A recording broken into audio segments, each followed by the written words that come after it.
안경사 국가고시 1타 강사 복쌤의 안경사 최종 모의고사 빨간 키 해설. 이번 시간에는 시기능 이상 파트를 보도록 하겠습니다. 자, 시기능 이상은 2교시와 3교시에 총 23문항이 출제되는 생각보다 비중도가 높은 문항이고요. 많은 수험생분들이 좀 어려워하시는 부분들도 있는데 이걸 너무 복잡하게 생각하지 말고 그냥 양하시는 조절과 이항 운동에 대한 얘기들이 기본이다라는 것을 베이스에 깔아놓고 시작을 하면 그래도 조금은 감을 흐름도를 잡지 않을까라고 생각을 하고요.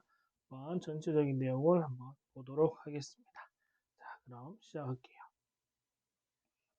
자, 우선 사위와 융합 여력이고요.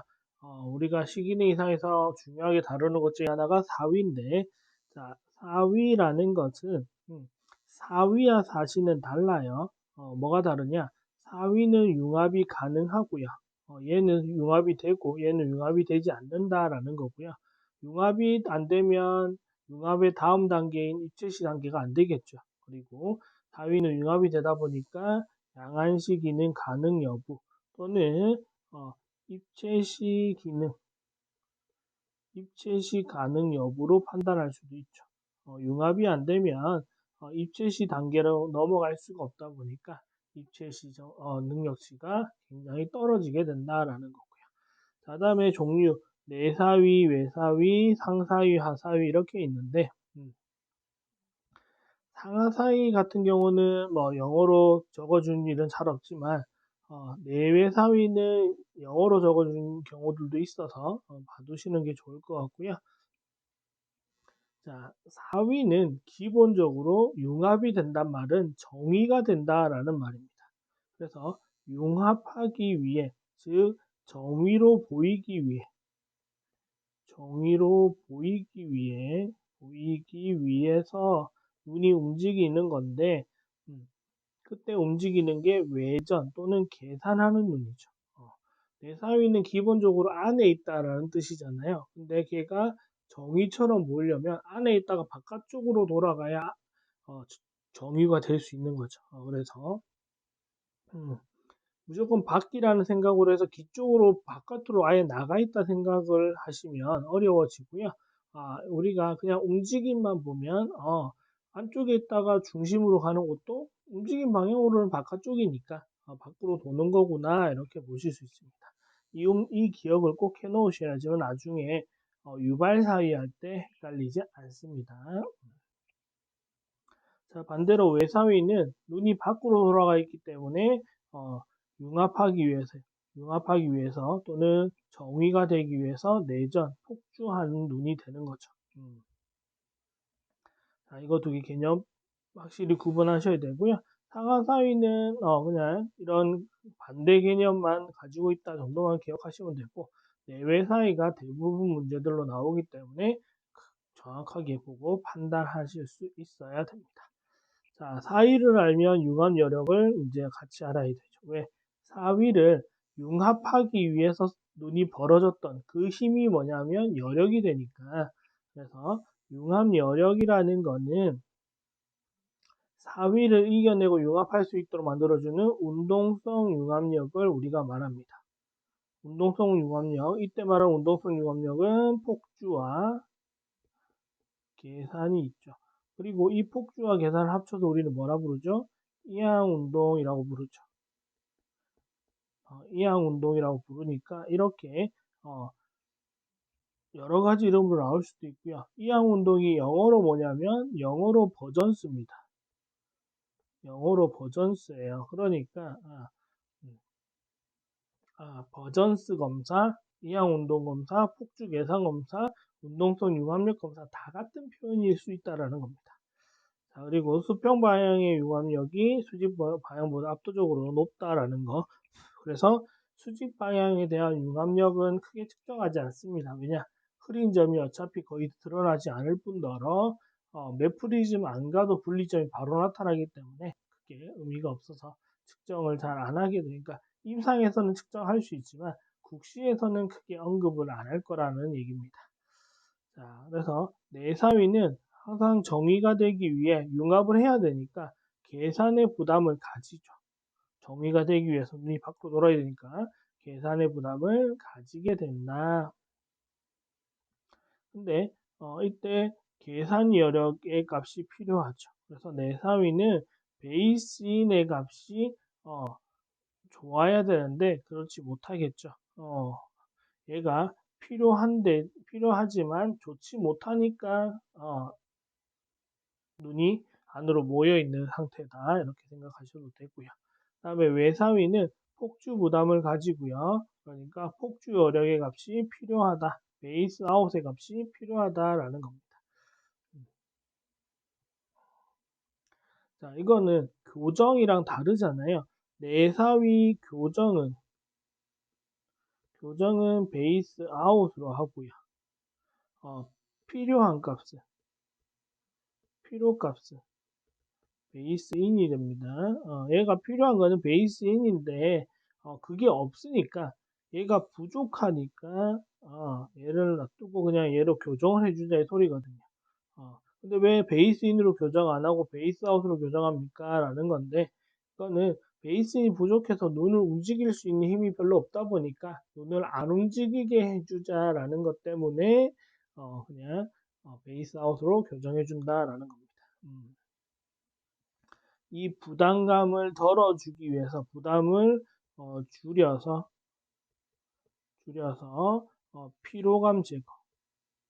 피로감을 제거하는 게 프리즘 처방이 된다. 이렇게 기억하시면 되겠습니다. 내사위는 베이스인과 조합, 외사위는 베이스 아웃 조합. 이거는 나중에 셔드 기준 계산할 때 써야 되니까 묶어서 같이 정리해 두시면 좋을 것 같습니다.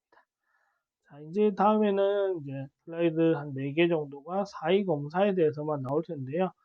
사이 검사는 크게 두 가지로 분류할 수 있죠. 완전 융합 제거가 있고요. 완전 융합 제거 방법이 있고 일부 융합 제거 또는 부분 융합 제거라고 할 수도 있습니다. 단어에 너무 한 단어만 외워버리면 일부라고 외웠는데 부분이라고 나오면 헷갈릴 수 있잖아요. 부분도 어쨌든 일부잖아요. 전체가 아니니까. 그러니까 이거를 단어를 용어나 단어 같은 개념을 좀 자연스럽게 읽으면서 받아들이는 연습이 필요해요. 무조건 암기해서 이 단어 아니면 무조건 다 틀렸어 이렇게 외워버리면 암기를 해버리면 답을 낼 수가 없는 상황들이 너무나도 많습니다. 자, 그래서 일부 융합 제거나 완전 융합 제거는 일부 융합 제거로 외우는 게 편하죠. 이게 뭐냐면 대부분 평광법이 여기에 들어가고요. 평강 분리가 다 여기 들어가고 나머지는 모두 완전 융합 제거다. 이렇게 봐두시면 되겠습니다. 자, 대표적인 폰그라프에 완전 융합 제거되어 있고요. 프리즘 분리를 사용하죠. 자, 폰그라프에서는 여러분들이 결과 해석도 당연히 중요하지만 수평 사이 검사할 때 분리 프리즘이 어떻게 들어가는 거고 수직 사이 검사할 때 분리 프리즘이 어느 쪽 눈에 어떻게 들어가고 어떤 시표를 사용하는지 이 기본 세팅. 그래서 폰그라프에서는 기본 세팅 그리고 결과에서 이거 두 개. 모든 사이 검사가 대부분 이건데 기본 세팅과 결과 해석을 대부분 결과 해석만 많이 공부를 해요. 왜? 그게 쉽잖아요. 딱 눈에 보이는 지표 형태, 지표 형태 외우고 그 다음에 교정 프리즘 외워버리면 되기 때문에 결과 해석만 다 공부를 해요. 근데 그러다 보니까 국시에서는 기본 세팅 문제를 엄청 많이 내는 편입니다.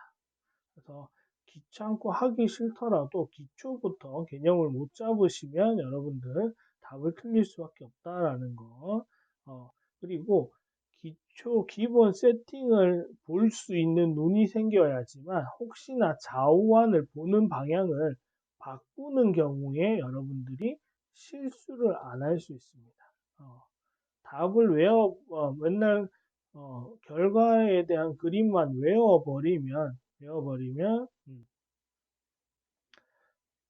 항상 좌우를 바꿨다고 할 때 이거를 못 찾게 되죠. 그러니까 그런 실수를 안 하실 수 있게 기본 세팅을 잘 봐두시기. 자, 다음. 자, 그 다음에 마독스로 된 사이 검사. 얘도 완전 융합 제거고요. 자, 얘는 수평 사이 검사할 때는 마독스를 수평으로 놓고, 그때는 이렇게 되면 선조각이 세로로 나와요. 그리고 수직 사이 검사할 때는 마독스를 수직으로 두는데 선조각이 가로로 나온다. 이렇게. 자, 얘도 마찬가지로 기본 세팅이 매우 중요하고요. 세팅, 그리고 결과에서. 해석 중요한데, 여기서 주의할 거는 좌우 구분, 좌우안에, 좌우안 중에서, 마독스 장입, 마독스 렌즈를 어디에 넣었는지, 좌에 넣었는지 우에 넣었는지에 따라서 결과 그림 해석이 달라지기 때문에 정확하게 구분하셔야 됩니다. 맨날 보던 시표들만 기억해서 그거만 외워버리면 그거는 대부분 오른쪽 눈에 넣은 거예요. 근데 왼쪽에 넣지 말는 거 없고 왼쪽에 넣는 게 잘못된 것도 아니잖아요. 그러면 여러분들은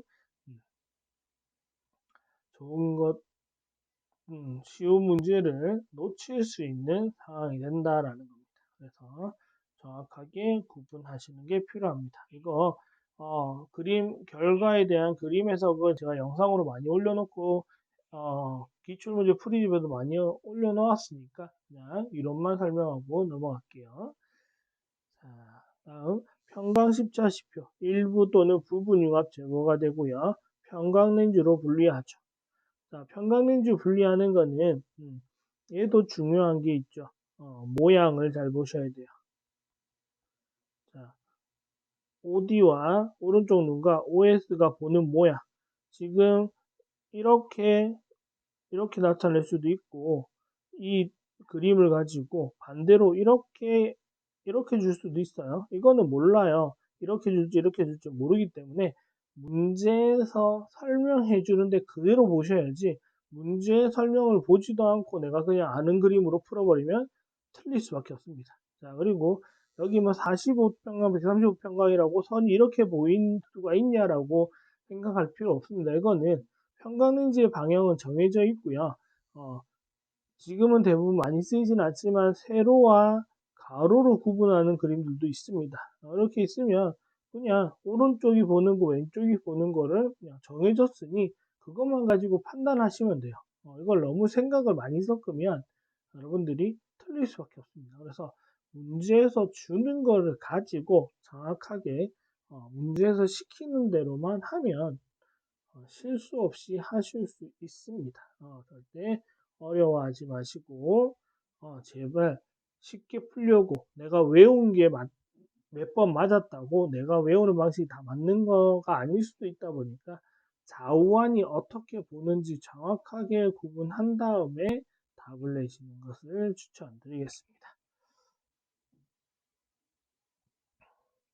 자, 그 다음에 이거는 제가 책에 넣지 못해서 시표를 두 개 추가했는데 왼쪽에 있는 거는 하웰 시표고요.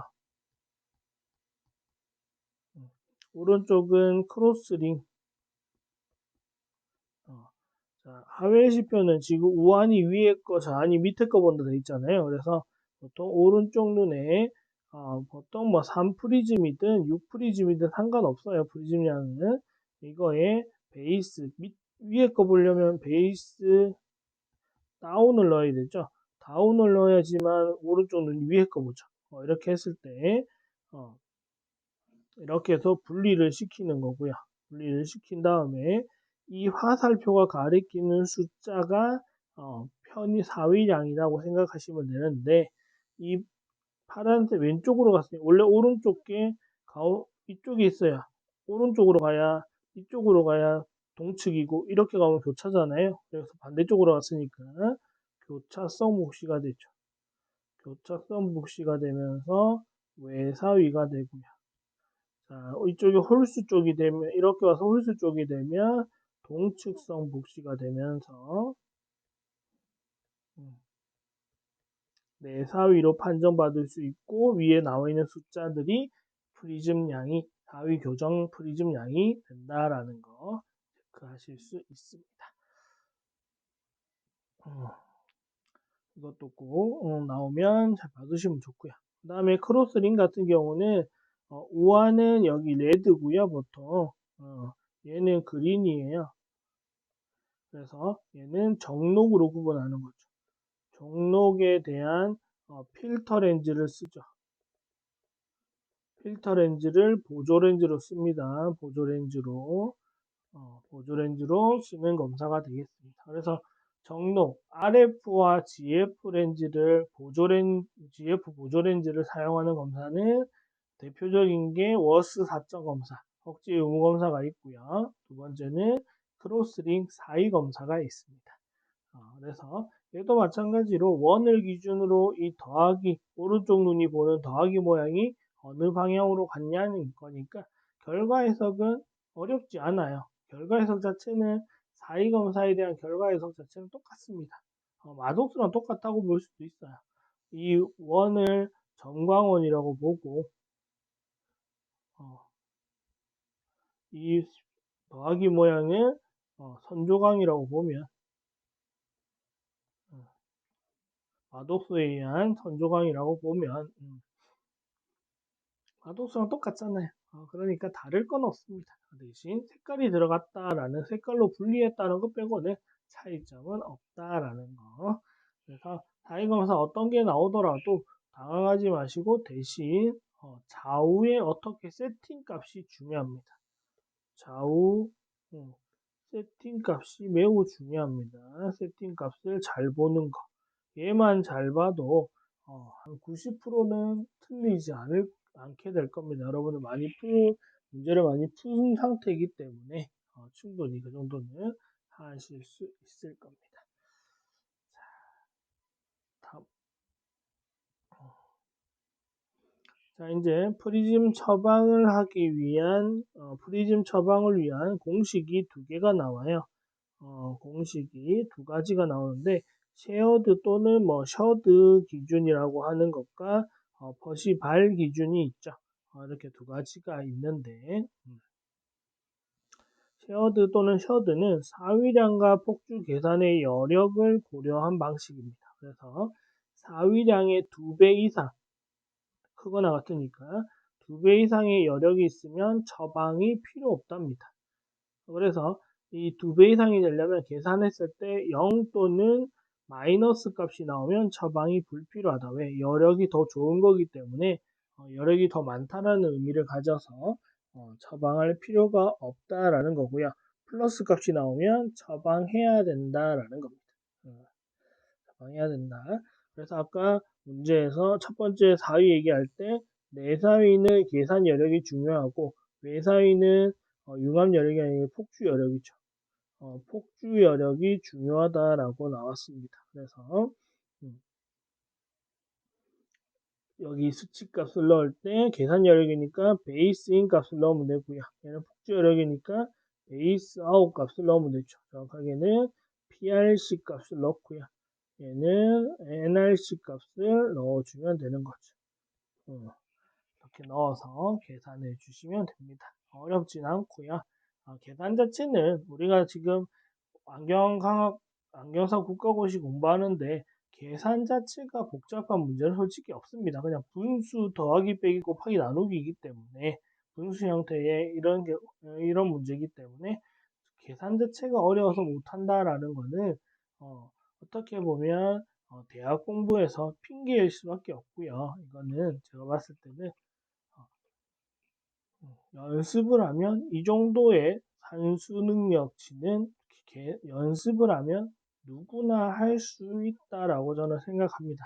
수학이 아니에요. 이거는 산수기 때문에 충분히 할 수 있는 능력치입니다. 하지만 사람마다 속도의 차이, 조금 잘하고 못하고의 차이는 있을 수 있지만 노력하면 저는 이 정도는 누구나 충분히 할 수 있다라고 생각하는 부분이기 때문에 내가 노력을 안 했다라는 것과 연결될 수 있습니다. 그래서 공식을 외우는 것, 그리고 공식에 대입하는 것들, 그리고 그보다 중요한 거는 이 기본 개념을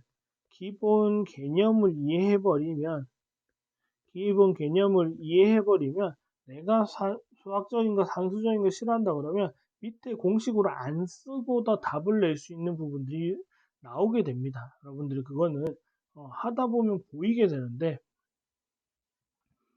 기본 개념이 없으면 그거를 못 보게 되죠. 그러니까 감을 좀 잡기를, 기본 개념에 조금 더 신경 쓰기를 요청드리겠습니다. 자, 그다음에 퍼시멀 기준은 음성 융합 예비량과 양성 융합 예비량의 균형이 중요한 거기 때문에 얘는 사위량이 고려되지 않습니다. 사위량이 계산에 들어가지도 않아요. 그리고 자, 큰 여력보다 작은 여력의 2배가 더 크다면 얘는 처방이 불필요하다 이겁니다. 그러니까 작은 여력의 2배가 큰 여력의 값을 넘어서게 된다면 균형이 충분히 잘 맞다라는 얘기가 되어버리기 때문에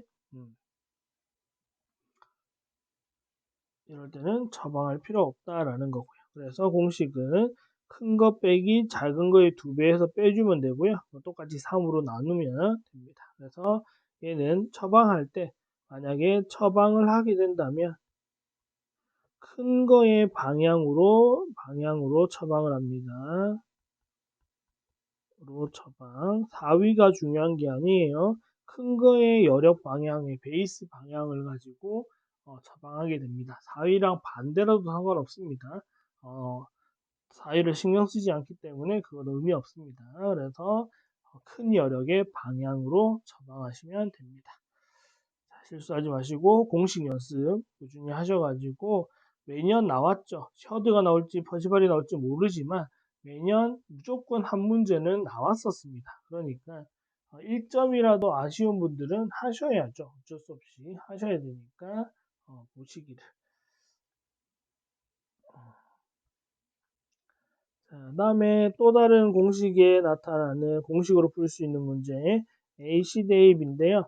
AC 대입은 계산 AC 대입이랑 뒤에 나올 경사 AC 대입이 이렇게 두 가지가 있어요. 두 가지가 있게 되고 두 가지를 다 물어보게 되겠죠. 그래서 AC 대입이라는 것에 대한 기본 개념을 먼저 보면 개념값을 먼저 보게 되면 조절 자극에 대한 조절성 폭주의 비율을 말하는 거고요. 계산할 때 내사위는 플러스 외사위를 마이너스 부호 넣는다는 게 중요할 거고 자, 정상 기대값은 4에서 6프리즘 그러니까 1디옵터 조절 자극에 1디옵터 조절 자극이 있으면 4에서 6프리즘만큼의 조절성 폭주가 일어나면 폭주가 발생하는 것은 정상이다라는 겁니다. 여기서는 무조건 조절성 폭주라고 해서 눈이 모이는 것만이 있는 건 아니죠. 플러스를 쓰게 되면 눈이 풀리는 것도 여기 포함됩니다. 양성이냐 음성이냐에 따라서 달라질 수 있기 때문에 우리가 그거를 신경 쓰셔야 되겠고요. 자, 높다라고 하게 되면 6초가니까 7 이상이라고 생각하시면 됩니다. 7보다 높을 때고요. 낮으면 3보다 미만, 4 미만이니까 3보다 낮을 때입니다. 그래서 7, 3 이렇게 구분하시면 7보다 높으면 높음이고요. 낮으면 낮음이고요. 그래서 높음일 경우에는 보통 과다 군들이 다 여기 들어가는데 근거리에서는 폭주가 과다할 때는 눈이 모이는 내 사이 원거리에서 계산이 가다하면 눈이 많이 벌어지는 외사위가 나타나게 될 거고 반대로 AC 대비가 낮으면 폭주가 부족, 계산이 부족한 상태가 돼요. 근데 근거리에서 폭주, 눈이 모이는 게 부족하니까 상대적으로 벌어진 것 같이 보이는 외사위가 되고 원거리에서 계산, 눈이 벌어지는 게 부족하대요. 그러면 상대적으로 눈이 모이는 것처럼 보이게 돼서 내사위 값을 가지게 되죠. 이런 식으로 폭주가 AC 대비가 높을 때, 낮을 때에 대한 어떤 시기는 이상이 포함될 수 있는지도 기억하시면 좋겠습니다. 자, 그다음에 이제 계산 AC 대입이 헤테로포리아 AC 대입이라고 이제 얘기도 하기도 하죠. 계산 AC 대입이 헤테로포리아법 이렇게 얘기도 하는데 어, 얘는 원근거리 4위를 이용한다라고 해서 4위의 영어 단어인 헤테로포리아를 그대로 이름으로 쓴 겁니다. 그래서 내사위 플러스 외사위 마이너스 모를 사용하는 거고, 그래서 공식은 조금 긴 편이죠. 상대적으로 PD를 센티미터 PD를 더해주고 거기다가 근거리 조절 자극량, 근거리 뭐 40cm에서 검사를 했다면 여기다가 플러스 2.5디옵터를 넣으면 되고요. 만약에 33cm에서 했다면 3디옵터를 넣어주면 되고요. 이런 식으로 생각하시면 되겠고. 자, 그 다음에 위에는 근거리 빼기 원거리를 해주시면 되죠. 이거 할 때 부호 꼭 중요 하시면 되겠습니다. 근데 혹시 내가 시간이 없어 빨리 풀어야 된다 그러면 보통 여기가 40이다 보니까 2.5가 거의 다 고정이에요. 크게 거리를 바꾸지 않는다라고 했을 때는 그럴 때는 이 분자값만 빨리 계산해서 어, 보통 위에 분자값은 마이너스 5 플러스 5 마이너스 10 플러스 10 중에 하나 나올 겁니다. 왜? 우리가 지금이야 CBT 시험에서 계산기를 사용하게 해준다 하더라도 쉽지 않을 수 있지만 계산기를 사용 못하는 기본 시험을 할 때는 이거를 계산기 없이 빨리 계산해야 되다 보니까 딱 떨어지는 값을 주려고 해요. 이렇게 되면 마이너스 2 플러스 2가 나올 거고 약분하면 이렇게 되면 마이너스 4 플러스 4가 나올 건데 그러면 PD가 만약에 60mm였다. 그러면 6cm가 되죠. 그래서 위에를 계산했는데 마이너스 5가 나오면 빼기 2 플러스 5가 나왔다. 마이너스 플러스 2 위에 계산했는데 마이너스 10이 나왔다. 마이너스 4 위에 거 분자 값을 빨리 암산해 봤더니 플러스 10이더라. 그러면 다 플러스 4 이렇게 되는 거겠죠. 그래서 위에 거를 빨리 암산할 수 있다면 답을 찾는 것도 쉬워질 수도 있습니다. 이것도 이 전체를 공식을 정확하게 알고 적용할 수 있을 때 이런 약간의 센스 아닌 꼼수가 보이는 거고요. 전체 공식이 제대로 기억도 안 나는데 이 센스와 꼼수를 먼저 해버리면 나중에 꼭 실수를 하게 되니까 이거는 여러분들이 공식을 확실히 알고 나는 이 문제를 완벽하게 맞출 수 있다는 자신감이 생길 때 하시는 거고요. 그렇지 않다면 이런 꼼수는 안 하시는 것을 추천드립니다. 다음에 경사 AC 대입이라고 하고요. 그레디언트법이라고 부르죠. 뭘로 나올지 몰라요. 2단어로 나올지 그레디언트로 나올지 경사로 나올지는 모릅니다. 둘 다 쓰는 단어이기 때문에 얘는 문제가 될 수 있는 부분만 하는데 대부분 근거리를 줄 겁니다. 조절 자극이 들어가야 돼서 대부분 근거리에 대한 문제로 줄 겁니다. 그래서 임상에서도 그레디언트법은 거의 다 이제 근거리 예상일 때 문제일 때 많이 쓰기도 하고요. 그래서 조절 반응 이한 자극에 대한 변화를 보는 건데 밑에 얘는 공식 그냥 쉬워요. 조절 자극 꿀전력 보통 플러스 1 아니면 마이너스 1일 거기 때문에 분모가 1이에요. 그러다 보면 위에가 자극 전에서 후를 빼는 거니까 위에 것만 빨리 계산해 주면 돼요. 변화량만 찾으시면 됩니다. 변화량 찾기만 빨리 해주면 답을 낼 수 있습니다. 그래서 오히려 경사 AC 대비가 문제로 나왔을 때 답을 내기는 훨씬 쉬워집니다.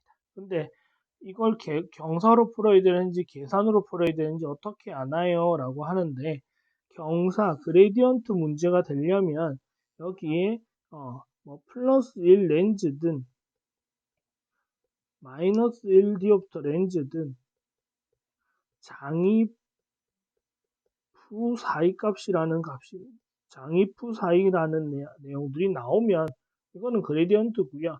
그냥 이런 말 없고 그냥 원근거리 4의 PD 다 나와 있으면 보통은 헤테로포리아법 또는 계산 AC 대입비로 계산해 주시면 되겠습니다. 자, 그다음에 AC 대입비를 어떻게 활용할 거냐인데 이거는 우리 구면 굴절력, 구면 가입도 구할 때 쓰죠. AC 대입비분의 프리즘을 나눠 가지고 이제 플러스 렌즈를 쓸 거냐 마이너스 렌즈를 쓸 거냐죠. 그래서 외사위 교정일 때는 마이너스 굴절력을 증가시키면 되고 내사위 교정을 하고 싶을 때는 플러스 굴절력을 증가하면 돼요. 그러니까 이 결과값을 마이너스 디옵터가 내가 만약에 외사위를 교정할 거다 그러면 이 값이 마이너스가 나와야 되고 내가 내사위를 교정할 거다라고 하게 되면 이 값이 플러스로 나오겠죠.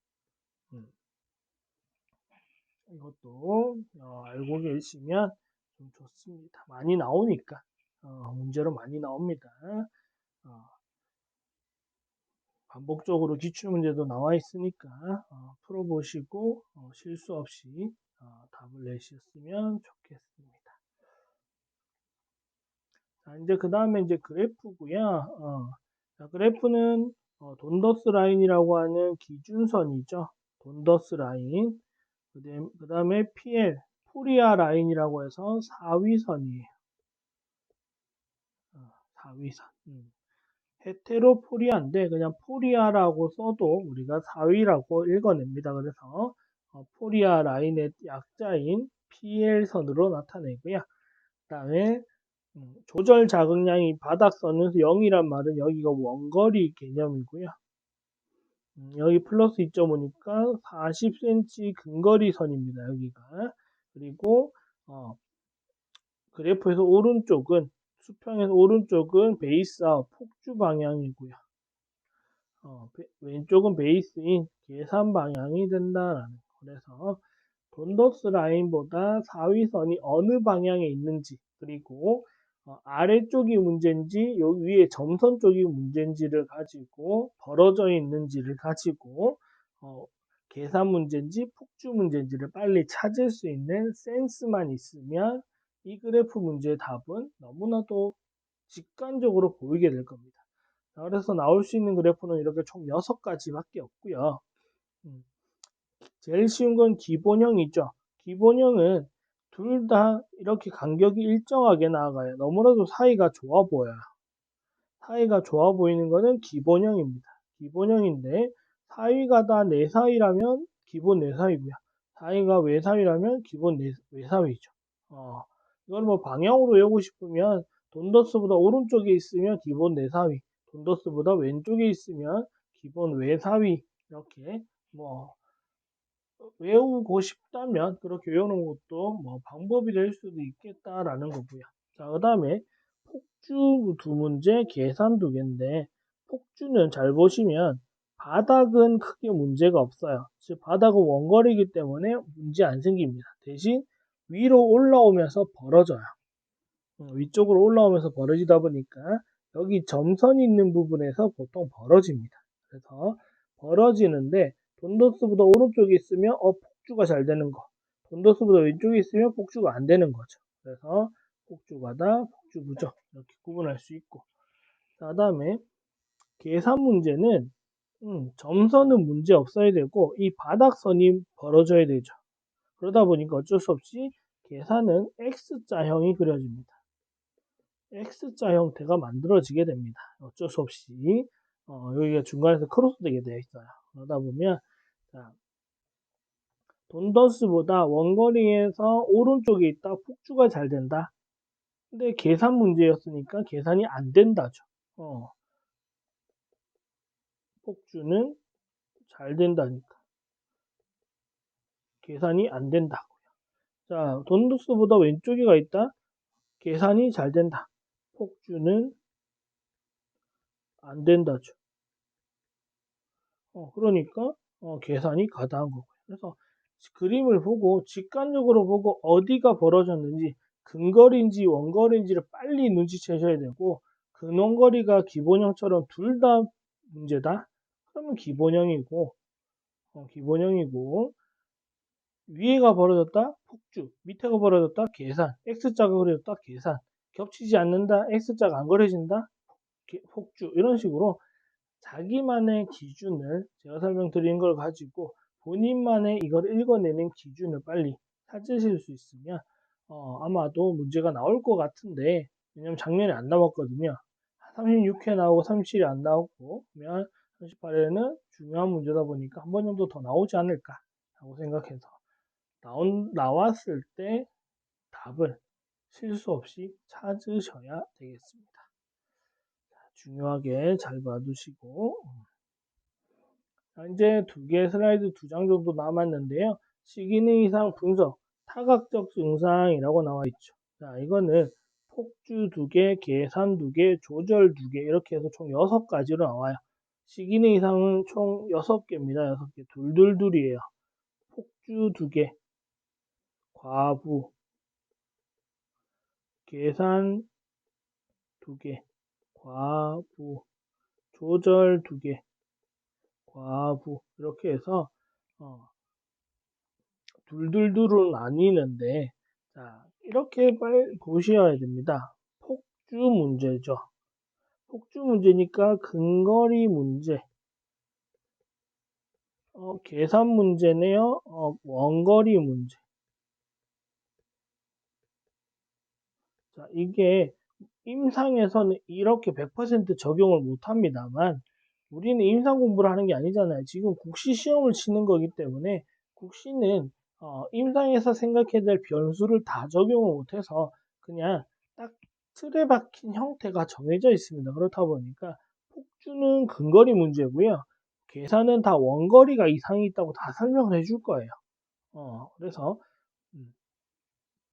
그걸 보고 생각을 하시면 되고 폭주가 잘 된다죠. 폭주가 잘 되니까 베이스 아웃 값은 항상 높을 거고 베이스 인 값은 항상 낮을 거고요. 자, 그 다음에 여기 생각해야 될 게 폭주가 나면 조절은 많이 해야 돼요, 안 해도 돼요? 조절 부족이어도 되죠. 조절 덜 써도 되죠. 같이 생각해야 되고요. 폭주 부족이면 조절이 일을 많이 되니까 조절 과다와 함께 생각할 수 있어야 됩니다. 그래서 이런 식으로 하나하나 여러분들이 읽어보시면 될 것 같고요. 그래서 알 수 있고 그 다음에 과다란 이름이었으니까 AC 대 AB가 높겠죠. 과다기 때문에 부족이니까 낮을 거고요. 이런 식으로 자, 그 다음에 폭주가 못하니까 근거리에서 외사위가 나타나게 될 거고 폭주를 많이 하는 거니까 내사위가 나타나게 된다. 이런 것들을 생각만 조금 해보면 이 문제는 어려운 문제가 아니고 오히려 정답이 정해져 있는 것 중에 골라내기 싸움이거든요. 그러니까 확실하게 구분하는 눈을 좀 가졌으면 좋겠습니다. 자, 반대로 계산 문제 같은 경우는 다 원거리 문제고요. 부족이니까 낮은 AC 대비, 과다니까 높은 AC 대비 이런 식으로. 그다음에 계산이 부족하니까 베이스 E는 낮을 거고요. 계산이 과다하니까 베이스 E는 높을 거고요. 이런 식으로 충분히 생각할 수 있죠. 베이스 E 높으면 베이스 아웃은 자동적으로 낮을 거고 얘는 베이스 아웃은 자동적으로 높을 거고요. 하나가 높으면 하나가 낮다라는 거는 딱 틀에 박힌 기준이기 때문에 국시 문제는 그런 식으로 나뉘어져 있다라는 거 생각하시면 조금 이해하기가 쉬울 수 있다라는 거. 자, 그다음에 조절 과다 또는 조절 유도, 조절 부족, 조절 지연 뭐 이렇게 얘기가 나오는데 조절 과다라고 나올 때는 조절 이완에 문제가 생긴 경우입니다. 조절 이완이라고 하면 풀리지 않는 경우죠. 그러니까 조절을 풀어야 되는데 그거를 못하는 경우다라고 생각하시면 돼요.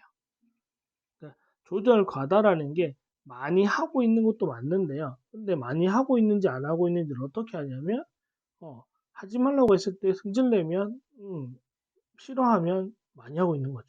쉽게 생각하시면 돼요. 내가 게임을 신나게 하고 있는데 게임 그만하라고 하면 승질이 나죠. 하기 싫죠. 그 반응을 하기 싫잖아요. 그러니까 조절 입장에서도 조절을 잘하고 있는데 잘 하고 있는 상태에서 갑자기 조절 이완시키면 반응을 안 하잖아요. 그러니까 조절 이완에 대한 반응이 없을 때 조절 과다로 판정하는 겁니다. 그럼 조절 이완이니까 플러스 렌즈에 대한 반응이겠죠. 플러스 렌즈의 반응이 느리다. 그렇죠? 이거를 꼭 기억을 하셔야 됩니다. 자, 그 다음에 조절 부족은, 자, 뭔가 부족해요. 내가 부족한데, 부족함을 알 때가 언제냐면, 더 체감하기 쉬울 때가 언제냐면, 무엇을 해야 될 때예요. 내가 만약에 쉽게 말하면 돈이 없는데, 돈을 써야 되는 상황이면 부담이 되죠. 그러니까, 조절 부족인 경우에는, 마이너스 디옵터 렌즈에 대한 반응이 느릴 수밖에 없습니다. 왜? 부담되니까. 마이너스는 조절 자극이잖아요. 돈으로 생각하면 돈을 써야 되는 상황이니까 돈이 없는데 쓰라고 하니까 부담될 수밖에 없다 이겁니다. 자, 이렇게 너무 이 밑에 적혀 있는 것들을 다 외우려고 하시는 게 아니에요. 이거는 제가 적어 놨다고 해서 여러분 보고 다 외워서 시험 치라고 하는 게 아닙니다. 국시에서 이것들을 보기를 줄 건데 여러분들 골라내는 능력만 키우면 되니까 그 능력을 키우라는 얘기에서 좀 적어둔 거고요. 생각을 조금 시간 얼마 안 남았다고 급하다고 양은시 어렵다고만 해버리면 결국 그거는 답을 못 내서 계속 틀릴 수밖에 없으니까 차라리 하루를 지금 짧은 시간 남았지만 그래도 차라리 하루를 나는 이 기능 이상 분석에 투자해 보겠어 라고 해서 하루를 확실하게 공부를 또 해버리면 이 문제를 확실하게 1점 내 거로 받을 수도 있어요. 그러면 오히려 더 괜찮을 수 있다라고 생각하거든요. 그래서 저는 약간 그러한 도전은 좀 필요하지 않나 라고 생각을 합니다. 음, 자, 이런 식으로 여러분들이 좀 정리를 해 두시면 좋을 것 같고요. 양한시 어려울 수도 있는데 어떻게 생각하면 국시에서는 이 어려운 과목을 어렵게 못 낸다. 정해진 틀로만 내야 된다라는 것을 생각하면 오히려 정답이 정해져 있다라는 것까지도 우리는 생각할 수 있겠습니다. 자, 그래서 시기 내에서 최대한 많은 점수를 받아내기를 바라면서 어, 빨간 기해설은 마무리하는 걸로 하고요. 이제 국가고시 끝나고 나서 여러분들 취업하기 전에 이제 임상 교육을 조금 바꾸고 해보고 싶다. 나는 임상을 너무 못해서 안경원 취업하는 게 겁납니다. 하시는 분들은 안경상 기초 임상 교육을 시작하려고 합니다. 그래서 제가 이거 영상으로 올릴 건데요. 그리고 네이버 저희 카페에도 올려놓을 테니까 링크 타고 오셔가지고 사전 등록해 주시면 장소는 동남보건대에서 일정은 1월 12일부터 월화 매주 월화 총 4주간 과정으로 실시하게 될 겁니다. 금액은 재료비 포함 총 40시간에 대한 강의료 총 120만 원으로 형성이 되어 있고요. 여러분들이 120만 원이라는 금액이 절대 작다고 생각은 안 하지만 그래도 임상을 처음에 공부하고 들어가서 여러분들이 양경원 취업했을 때 초반에 2, 3개월 정도의 스트레스 받으면서 배워야 될 내용들을 미리 사전에 연습을 한다, 공부한다 생각으로 하면 충분히 투자할 만한 가치 있다고 생각하거든요. 그래서 많은 분들이 신청해 주셨으면 좋겠고요. 이거는 온라인 교육이 아니고 실제 만나서 하는 완전 임상이다 보니까 소수정예로 시작하려고 합니다. 12명만 딱 모집을 해서 진행하려고 하니까 빠른 신청 부탁드리겠습니다. 자, 그럼 빨간 키 해설 시기능 이상 파트 내용은 여기까지 하고 마무리하겠습니다. 감사합니다.